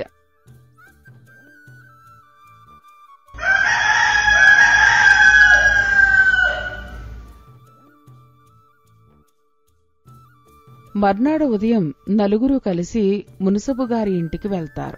నమస్కారం మునసబు గారు. నమస్కారమయ్యా. నమస్కారం. రండి రండి. చెల్లయ్య, విషయం ఏమిటంటే, నిన్న నీ భార్య గిరిజ నా దగ్గరికి వచ్చింది. మీరిద్దరూ ఉమ్మడిగా చేస్తున్న 10 ఎకరాలలో ఎవరి 5 ఎకరాలకు వాళ్లకు హద్దులు వేయించమంది. హద్దులా? ఇన్నేళ్లు కాలేనిది ఇప్పుడెందుకు? హద్దులు వేశాక నీ 5 ఎకరాల పొలం అమ్మించమంది. అమ్మడమా? ఎందుకు? ఇప్పుడు నాకేమీ డబ్బు అవసరం లేదే. ఇదంతా నిజమేనా? నిజమే. నాకు ఈ ఊర్లో ఉండడం ఇష్టం లేదు. పొలం అమ్మేసి పట్నం పోయి వ్యాపారం పెట్టిద్దామనుకుంటున్నాను. పొలం అమ్మేయడం ఎందుకు? మీకు ఏమైనా డబ్బు అవసరమైతే నేను సర్దుబాటు చేస్తాను. మాకు ఎవరి దయాదాక్షిణ్యాలు అవసరం లేదు. మా పొలం మా ఇష్టం, ఏమైనా చేసుకుంటాం. పొలం అమ్మడానికి నాకు ఇష్టం ఉండాలి కదా గిరిజ. నీకిష్టం లేకపోతే నిన్ను వదిలి పుట్టింటికి వెళ్లిపోతాను. నాకు వ్యాపారం అంటే ఇష్టం. అందరికన్నా గొప్పగా బ్రతకడం అంటే ఇష్టం. వ్యాపారం గురించి నాకేం తెలుసునే? పుట్టగాని అందరూ నడుస్తున్నారా? వ్యాపారం పెట్టాక అదే తెలుస్తుంది. అక్కా బావ మాటలకి కల్పించుకుంటూ, అది కాదు గిరిజా, ఇది నా కుటుంబ విషయం, ఎవరూ కల్పించుకోవద్దు. మునసబు గారు, ఆయన పొలం అమ్మడానికి ఒప్పుకోకపోతే ఇటు నుండి ఇటే నేను నా పుట్టింటికి వెళ్లిపోతాను. చెల్లయ్య, కుటుంబంలో కలహాల వల్ల మనశ్శాంతి ఉండదు. నీ భార్య చెప్పినట్టు చెయ్యి. నీ పొలానికి మంచి రేటు ఇచ్చి నేనే తీసుకుంటాను. ఎల్లయ్యే దాన్ని పండిస్తాడు అని ఇంట్లో నుంచి 50,000 రూపాయలు తీసుకువచ్చి చెల్లయ్యకిస్తూ, ఇదిగో, ఈ చుట్టుపక్కల ఉన్న రేటు ఎకరానికి 10,000 చొప్పున 50,000. నీ భార్య చెప్పినట్టు పట్నంలో వ్యాపారం చేసి అభివృద్ధిలోకి రా. ఈ ఊరి మునసబు నేనే కాబట్టి రాతకోతలో అవసరం లేదు. పొలాన్ని ఎల్లయ్యే పండిస్తాడు. గిరిజ ఆనందంగా డబ్బు తీసుకుంటుంది. అందరూ అక్కడి నుండి భారంగా కదిలారు.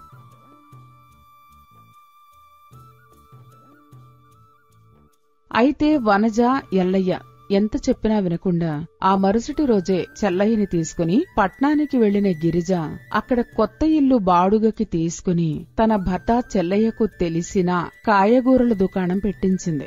అయితే ఆమెకు మనసులో ఉన్న ద్వేషం వలన ఎల్లయ్య పండించిన కాయగూరల్ని తీసుకోకుండా చుట్టుపక్కల ఊర్లో వారు తీసుకువచ్చే రసాయనిక ఎరువులతో పండించిన కాయగూరలు తీసుకునేది. అలాగే ఆ పక్కనే పచారు దుకాణం కూడా తెరిచింది. అయితే దుకాణం తెరిచిన మొదట్లో వ్యాపారం కొద్ది రోజులు బాగానే సాగినా వస్తువులు, కూరగాయలలో నాణ్యత లేకపోవడం వలన జనం దుకాణానికి రావడం మానేశారు. దానివలన కాయగూరలు పాడైపోయి పారవేయవలసి వచ్చి రావడం, కిరాణా సామాన్లు ఎలకల పాలవడంతో వ్యాపారం మొత్తం నష్టం వచ్చింది. కూరగాయలు పాడయి పారేయవలసిన అవసరం వచ్చింది. వస్తువులు ఎలకలమయమయ్యాయి. భార్య గిరిజ చేసిన పనికి మంచి స్నేహితుణ్ణి కోల్పోయి ఆస్తిని కోల్పోయి మనస్తాపం చెందిన చెల్లయ్య గిరిజకి కూడా చెప్పకుండా తన ఊరు పోయి తన పొలంలో పురుగుల మందు తాగి ఆత్మహత్యా ప్రయత్నం చేశాడు.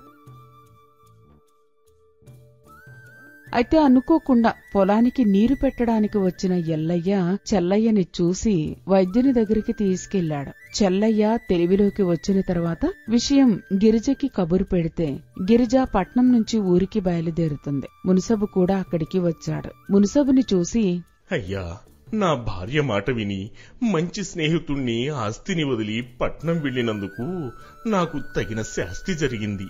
ఎల్లయ్యా, నన్ను క్షమించరా.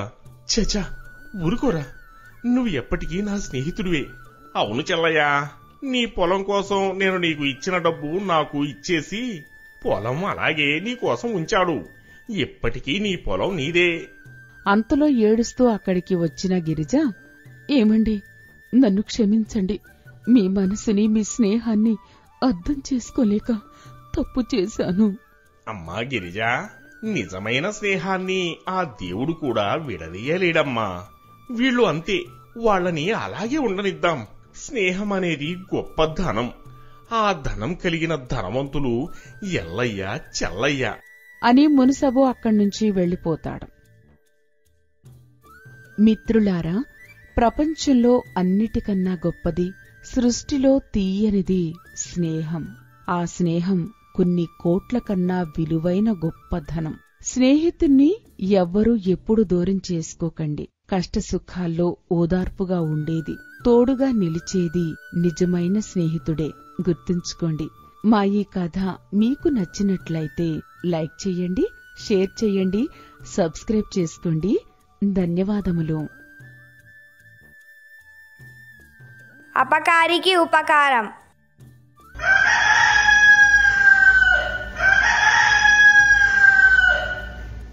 అనగనగా ఒక ఊరిలో వరదయ్య, మరిడయ్య అని ఇద్దరు స్నేహితులు ఉండేవారు. ఇద్దరూ వ్యాపారస్తులే, కాని ఎవరి వ్యాపారం వారిది. వరదయ్య ఇత్తడి, రాగి పాత్రలు, ఇతర వస్తువులు పట్నం నుంచి తీసుకొచ్చి చుట్టుపక్కల ఊర్లలో అమ్ముతూ ఉంటాడు. మరిడయ్య మేదరి బుట్టలు, చాపలతో పాటు ఆడవాళ్లు వేసుకునే మట్టిగాజులు, ఇతర అలంకరణ వస్తువులు అమ్ముతుంటాడు. అయితే ఇద్దరి వ్యాపారాలు అంతంత మాత్రమే. ఏ రోజు లాభం ఆ రోజు తిండి ఖర్చులకే సరిపోతుంది. అయితే ఇద్దరు మిత్రులు ఎన్ని పనులున్నా రోజూ సాయంత్రం పూట కలుసుకొని మాట్లాడుకుంటూ ఉంటారు. ఇద్దరి ఇల్లులు కూడా పక్కపక్కనే. వరదయ్య భార్య అంజమ్మ, మరిడయ్య భార్య మారెమ్మ.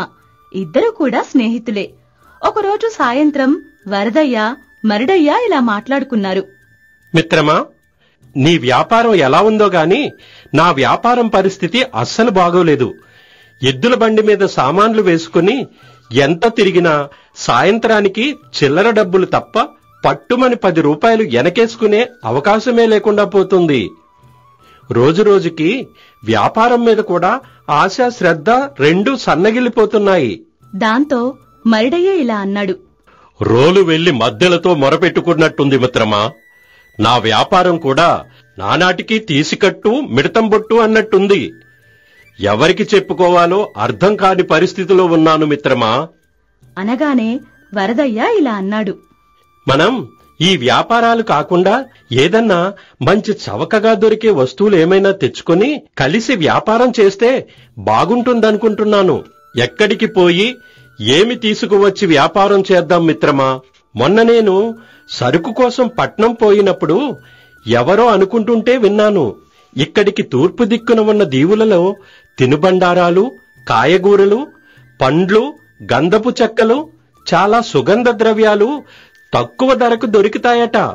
మనం అక్కడికి పోయి అలా తక్కువ ధరకి దొరికే నిల్వ ఉండే విలువైన వస్తువులను తెచ్చుకుని అమ్ముకుంటే మంచి లాభం మిగులుతుంది మరిడయ్యా.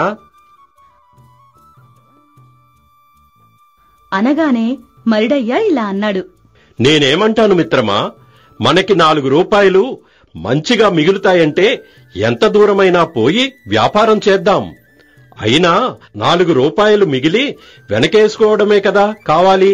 అనగానే వరదయ్య ఇలా అన్నాడు. అయితే త్వరలోనే ఆ దీవులకు వెళ్లేందుకు ప్రయాణపు ఏర్పాట్లు చేద్దాం.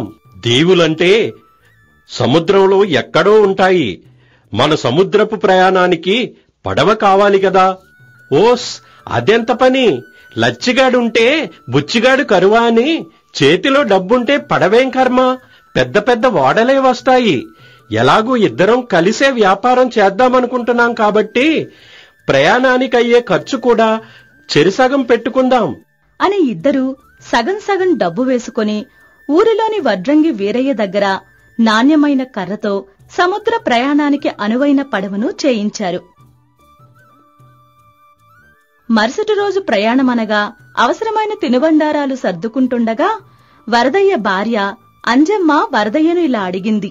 ఏందయ్యా, 2 రోజుల నుంచి చూస్తున్నాను, హడావుడిగా వెళ్తున్నావు వస్తున్నావు, దూర ప్రయాణం వెళ్లేవాడిలా అన్నీ సర్దుకుంటున్నావు. కొంపతీసి నన్ను వదిలేసి ఒక్కడవే తీర్థయాత్రలకు గాని పోతున్నావా? ఇంచుమించు అలాంటిదే అనుకో అంజమ్మ.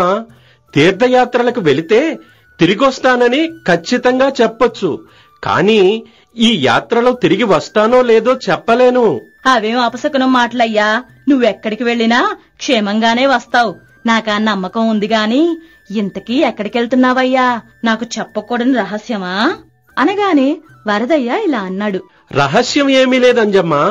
వ్యాపారం పని మీద నేను, నా స్నేహితుడు, మన పక్కింటి మరిడయ్య కలిసి సముద్రంలోని దీవుల దగ్గరకు వ్యాపారం పని మీద వెళ్తున్నాం. రావడానికి ఎన్ని రోజులు పట్టుద్దో, అసలు వస్తామో రామో కూడా తెలియదు. అనగానే అంజమ్మ ఇలా అంది. వ్యాపారం పని మీద అంత ప్రమాదకరమైన సముద్ర ప్రయాణం ఎందుకయ్యా? ఇప్పుడు ఇక్కడే చేసుకుంటున్న వ్యాపారం ఏదో సరిపోదా? గొర్రెతోక ఎన్నాళ్లు కొలిచినా బెత్తిడే అన్నట్టు ఇప్పుడు నేను గాని మరిడయ్య కాని చేస్తున్న వ్యాపారం పరిస్థితి ఏ ఎదుగు బదుగు లేదు. అందుకే ఇద్దరం ఇలా వెళ్తున్నాం. నీ ఆలోచనని నేను తప్పు పట్టను కాని పరిగెత్తి పాలు తాగే కన్నా నిలబడి నీళ్లు తాగితే మంచిగా ఉంటుంది కదా. మనిషి ఎంతసేపు నీళ్ల దగ్గరే ఆగిపోకూడదు, పాలు తాగడానికి కూడా ప్రయత్నించాలి. సరే, నీ నిర్ణయాన్ని కాదన్ను. క్షేమంగా వెళ్ళిరండి.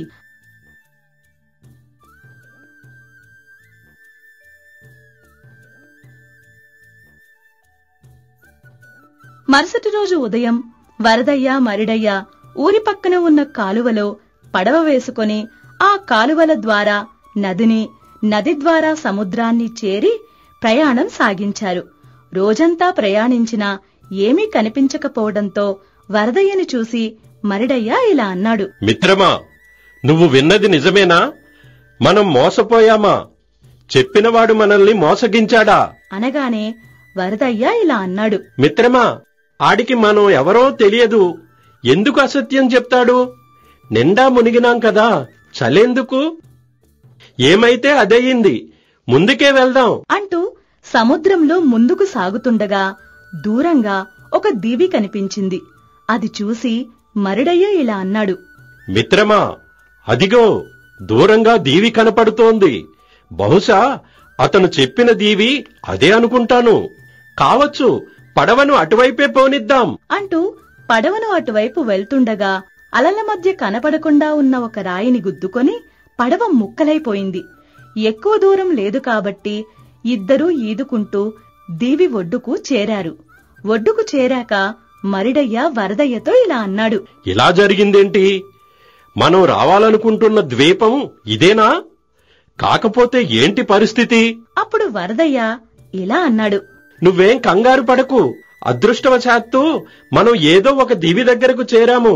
ఇక మనం రావాలనుకుంటున్నది ఈ దీవా కాదా అన్నది మనకు తెలియదు. అయితే ఇక్కడి జనసంచారం ఏది కనబడడం లేదు. మనం తెచ్చుకున్న తినుబండారాలు కూడా పడవతో పాటు సముద్రం పాలయ్యాయి. ముందు మనం తినడానికి ఏమైనా వెతుక్కోవాలి. నువ్వు అన్నది బాగానే ఉన్నది కాని ఇప్పుడు నాకు ఎక్కడికి కదిలే ఓపిక లేదు. ఇక్కడ దొరికే ఆకులు అలములు తిందాం. మిగతా పని తరువాత చూసుకుందాం అనగానే ఇద్దరూ ఆ చుట్టుపక్కల దొరికిన పండ్లు, దుంపలు ఏవో తిని గడిపారు. మరుసటి రోజు తెల్లారాక ఇద్దరూ లేచి అడవి లోపలికి వెళ్లారు. అలా లోపలికి వెళ్ళగా వెళ్ళగా దట్టమైన అడవిలోకి వెళ్ళగానే ఒక నుయ్యి కనపడింది. ఏవో శబ్దాలు వచ్చి తర్వాత అందులోంచి ఒక బ్రహ్మరాక్షసి వచ్చింది. ఆకలి ఆకలి, నరవాసన, నా దీవికి ఎన్నాళ్లకి ఆహారం వచ్చింది అంటూ ఆ బ్రహ్మరాక్షసి ఎదురుగా నిలబడగానే వరదయ్య మరిడయ్యలకు పై ప్రాణాలు పైనే పోయినంత పనైంది. అప్పుడు వరదయ్య వంక చూస్తూ మరిడయ్య చిన్నగా ఇలా అన్నాడు. ఇప్పుడేంటి మన పరిస్థితి? పెనం మీద నుండి పొయ్యిలో పడ్డట్టయింది అనగానే వరదయ్య ఇలా అన్నాడు. మిత్రమా, కంగారు పడకు. మనకు ఆ భగవంతుడు ఏదో ఒక మార్గం చూపించకపోడు అంటుండగా బ్రహ్మరాక్షసి ఇలా అంది. అబ్బా, భలే మంచి విందు భోజనం. 4 నెలల పాటు పస్తులున్నా ఇన్ని రోజులకి నరమాంసం దొరికింది అనగానే వరదయ్య ఇలా అన్నాడు. ఓ రాక్షసి, నేను చెప్పేది కాస్త విను అనగానే బ్రహ్మరాక్షసి ఇలా అంది. ఏంటి నువ్వు చెప్పేది నేను వినేది? కడుపు నకనకలాడుతోంది. నేను మీరు చెప్పే సోది వినే స్థితిలో లేను. ఇద్దరిని ఒకే దెబ్బతో కరకరా నవిలేస్తాను అనగానే వరదయ్య ఇలా అన్నాడు.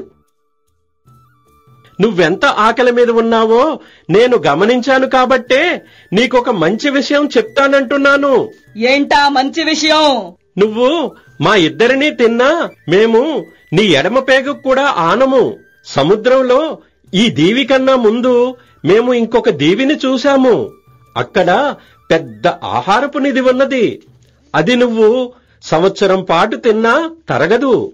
ఆ విషయమే నేను నీకు చెప్పాలనుకుంటున్నాను, కానీ నువ్వు వినడం లేదు అని అనగానే బ్రహ్మరాక్షసి ఇలా అంది. నిజంగా అంత ఆహారం ఉందా? నువ్వు చెప్పేది నిజమైతే ఈ పక్కనే ఉన్న గుహలో నేను దాచిన అపారమైన నిధి మీకిస్తాను. మీరు ఎన్ని సంవత్సరాలు కూర్చొని తిన్నా తరగనంత నిధి అది. మీరు చెప్పింది అబద్ధమని తేలితే అక్కడే మీ ఇద్దరిని చంపేస్తాను అనగానే వరదయ్య ఇలా అన్నాడు.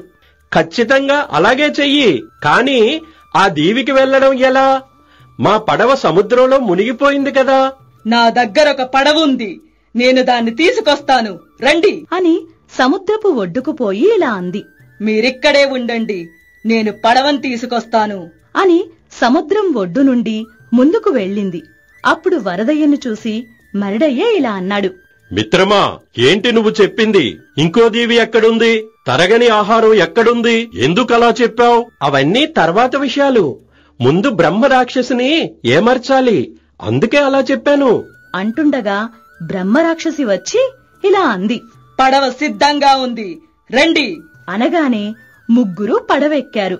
బ్రహ్మరాక్షసితో సహా ముగ్గురు సముద్రంలో ప్రయాణం చేయగా ఒక దీవి కనిపించింది.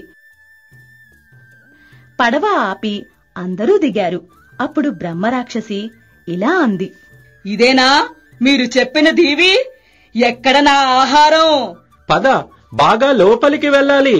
అందరూ అలా దివి లోపలికి వెళ్లగానే అక్కడొక పెద్ద గొయ్యి కనిపించింది. అది చూసి వరదయ్య ఇలా అన్నాడు. అదిగో ఆ గొయ్యిలోకి దిగు. అక్కడ లోపల తగినంత ఆహారం నీకోసం సిద్ధంగా ఉంది. అనగానే బ్రహ్మరాక్షసి గొయ్యిలోకి దిగింది. అది అలా దిగగానే వరదయ్య మరిడయ్యలు కలిసి పైనుండి పెద్ద పెద్ద రాతి బండలు ఆ గోతిలో వేశారు. ఆ దెబ్బకు బ్రహ్మరాక్షసి చచ్చింది. ఆ తరువాత వాళ్ళిద్దరూ బ్రహ్మరాక్షసితో కలిసి వచ్చిన పడవ మీద బ్రహ్మరాక్షసి ఉన్న దీవికి వచ్చి గుహలోని నిధినంతా మూటలు కట్టుకుని పడవలో వేసుకుని బయలుదేరే సమయంలో మరిడయ్య దుర్బుద్ధితో ఇలా అన్నాడు. మిత్రమా, ఈ బంగారం బరువుకి పడవ మునిగిపోతుందేమోనని నాకు అనుమానంగా ఉంది. ఈ పడవకి సమాంతరంగా ఒక తెప్పని కట్టి ఈ నిధిని తీసుకువెళ్దాం. నువ్వు అడవిలోకి వెళ్లి కొన్ని పెద్ద కర్రలు తీసుకురా. నేను పడవకి కాపలాగా ఇక్కడ ఉంటాను అనగానే సరేనని వరదయ్య కర్రల కోసం అడవిలోకి వెళ్లాడు. ఇదే అదునుగా వెంటనే మరిడయ్య మొత్తం నిధితో పాటు పడవని పట్టుకుని వెళ్లిపోయాడు. కాసేపటి తరువాత వరదయ్య కొన్ని కర్రలను తీసుకొచ్చి చూసేసరికి దూరంగా మరిడయ్య నిధితో పాటు పడవలో వెళ్లిపోవటం కనిపించింది. అప్పుడు వరదయ్య ఇలా అనుకున్నాడు. మరిడయ్య ఎంత మోసం చేశాడు.